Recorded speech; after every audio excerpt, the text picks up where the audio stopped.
visual artist here. I'm going to be showing how to edit one of my photos from beginning to end. Let's jump into the computer, guys. Oh, I usually like to jump into Camera Raw right over here. Sorry guys, this computer issue, but I usually like to just jump right into Camera Raw right over here when it comes to the photo.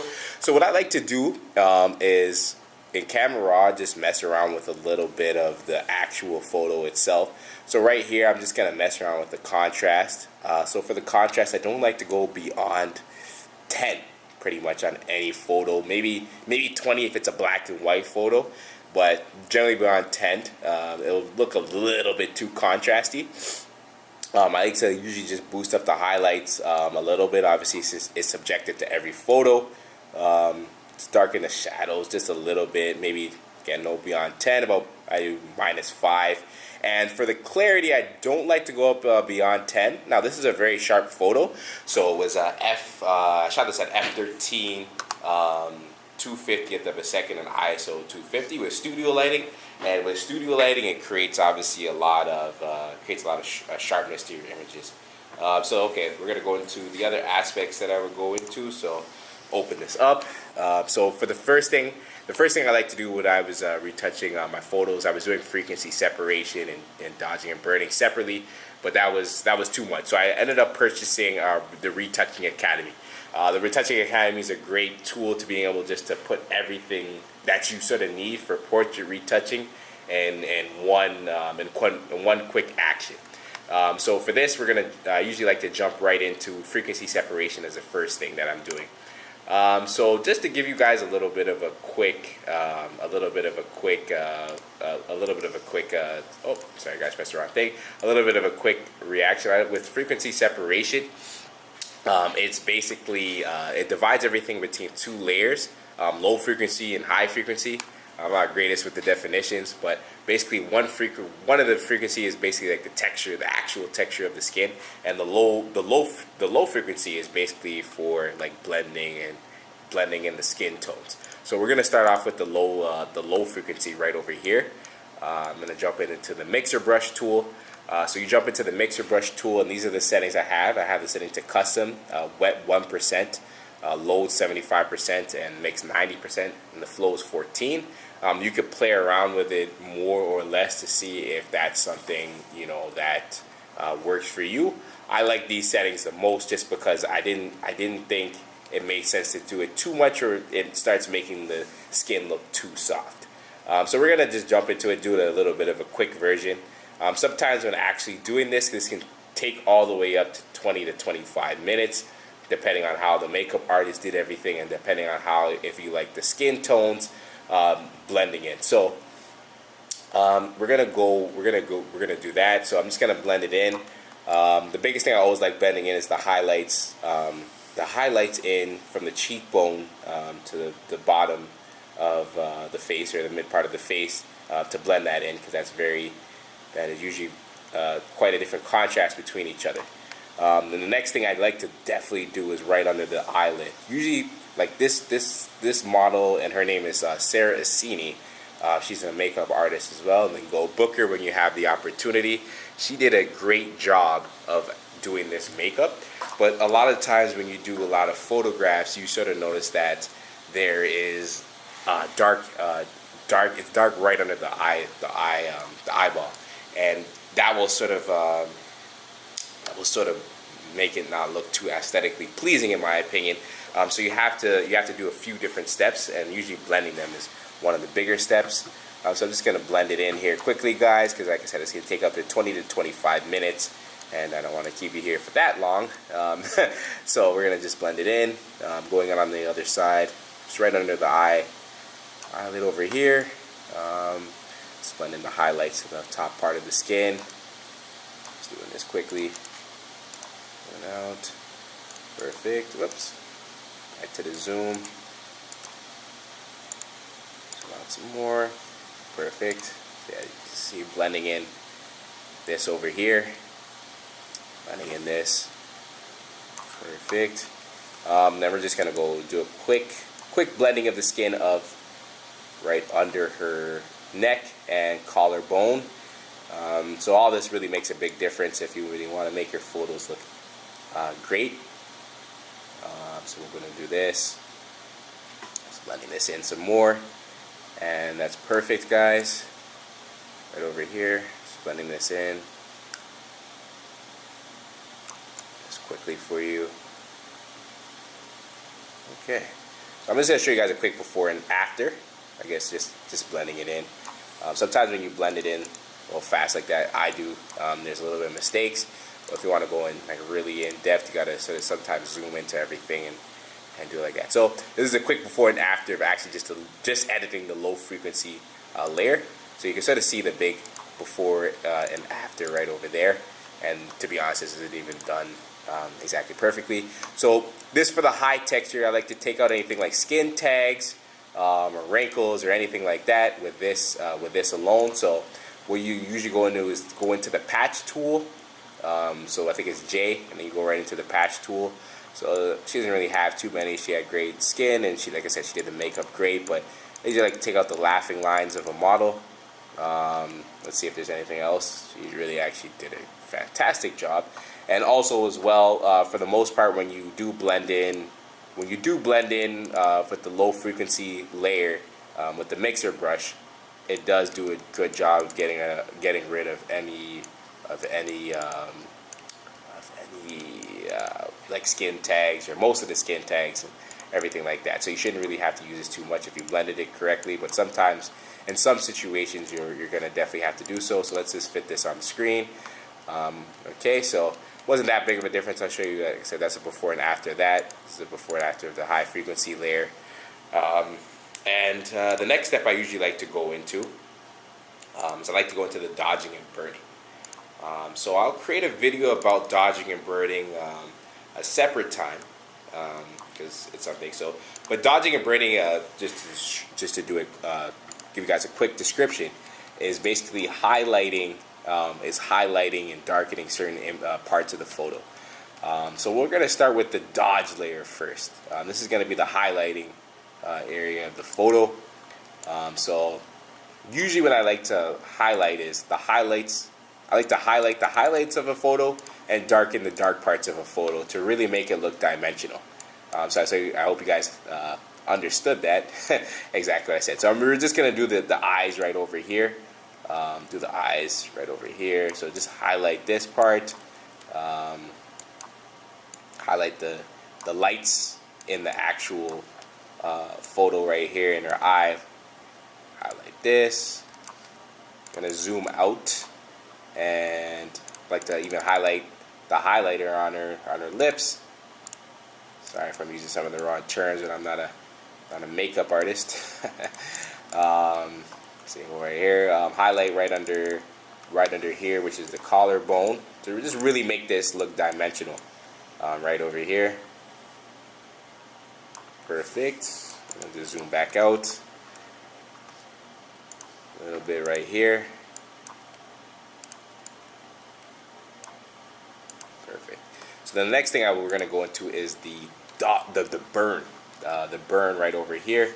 And actually, before I even go into that, I'm just going to go back and show you guys the before and after the dodge. So you can sort of see it's really sort of big in the, if you guys look closely, you can see it in the eyes, and obviously under the highlights and everything like that. So what I'm going to go here is go into the burn aspect, which is darkening certain parts of the photo. So we're just gonna darken the eyebrows.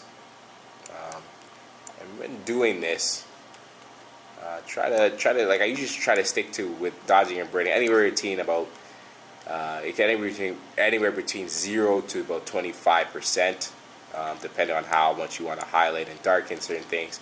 And sometimes you want to highlight and darken certain things more, so you obviously play with the settings on your brush.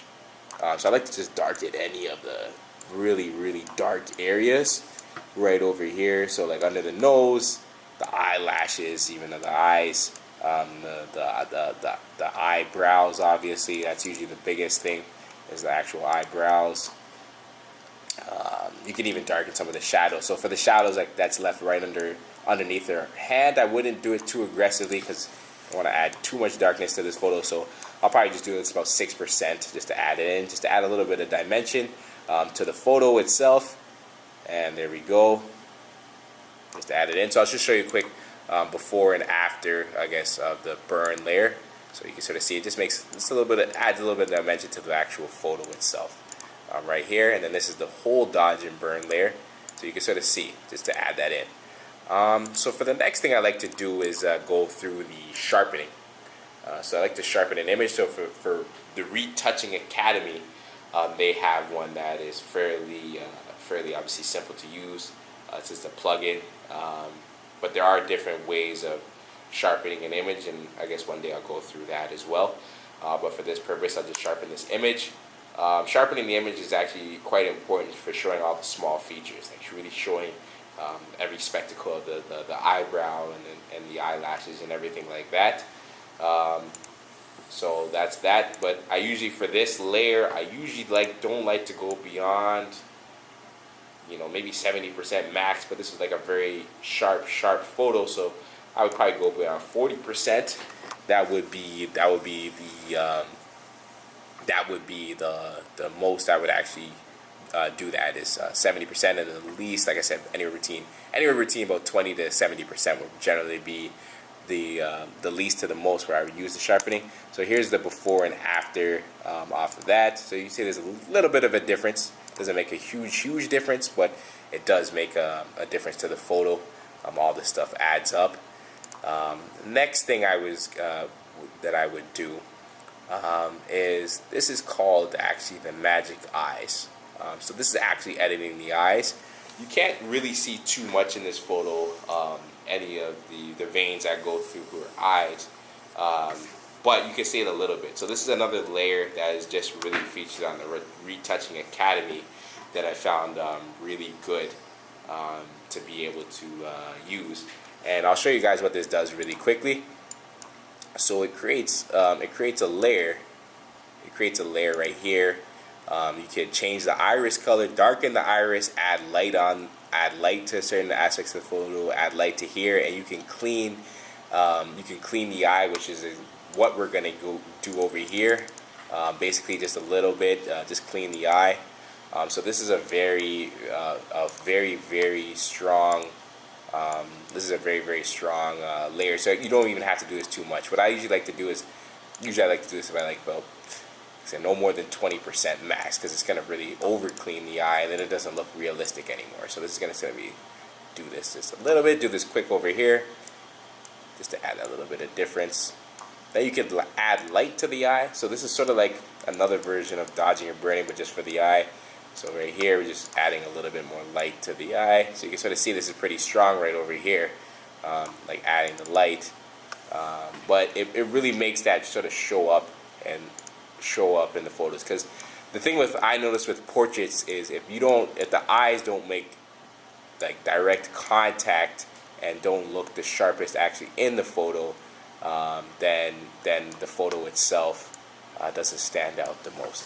So I'm just gonna do this quickly here, guys, for you. If I make any mistakes, because I'm rushing through it. But basically, yeah, you just go through the actual white of the eye, and if you don't like it, like if it's too strong, sometimes you'll make it too strong. So here's a little bit too strong for me. You could just adjust the opacity down a little bit to get it to the point where you like to fix it to. So show you guys the before and after of the magic eyes. So you see it makes a little bit of a difference right over here. And the last thing I usually like to do is I usually like to go into the color grading. So what I did was, with color grading, is I actually saved a bunch of presets that I use pretty frequently. So I got this one from the Royal, I think it was called the Royal Collection. Actually, I should look right here. It is called the Royal Collection. So basically, it's just a preset you could add in to sort of shorten up your workflow. That is going to be something I'm going to be getting into as well, guys. I'm going to be doing a little bit of color grading and creating some LUTs eventually. But this one is from the Royal Collection. So I'm just going to play this one for you. And you could, obviously, there's many ways of color grading, but you could do this. You could do this yourself, but this is just to cut down the workflow time. So this one was pretty strong. As you can see, at 75%, it totally changed the image, which I didn't like it so much. So what I usually like to do with color grading is I usually don't like to go between, 10 to 20%.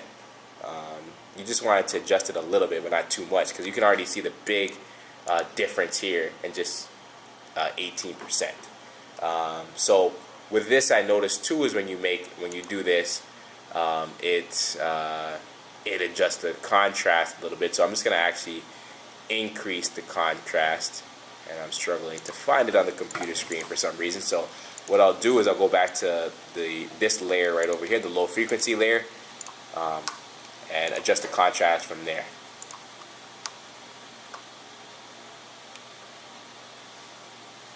Okay, so usually I just go maybe plus 5 more or so just to add in that contrast. And yeah, see a little bit of a difference. Go back to difference. Okay, so just added that contrast in. And that is pretty much what I do for most of my photos. So I usually go through frequency separation, dodging and burning. I usually like to sharpen the image next, go through the magic eyes, or just edit the eyes, and I then like to color grade my images. So I'm just going to show you from top to bottom, sort of like how much each layer matters to the end of each photo. So this is the regal action. Without that, the color is different. The magic eyes, no sharpening, no dodging and burning, and obviously no blending in. So this is that's basically the before, and this is the after. And thank you guys. Stay tuned. Thanks for watching, guys. Like and comment at the end, and stay tuned for more content.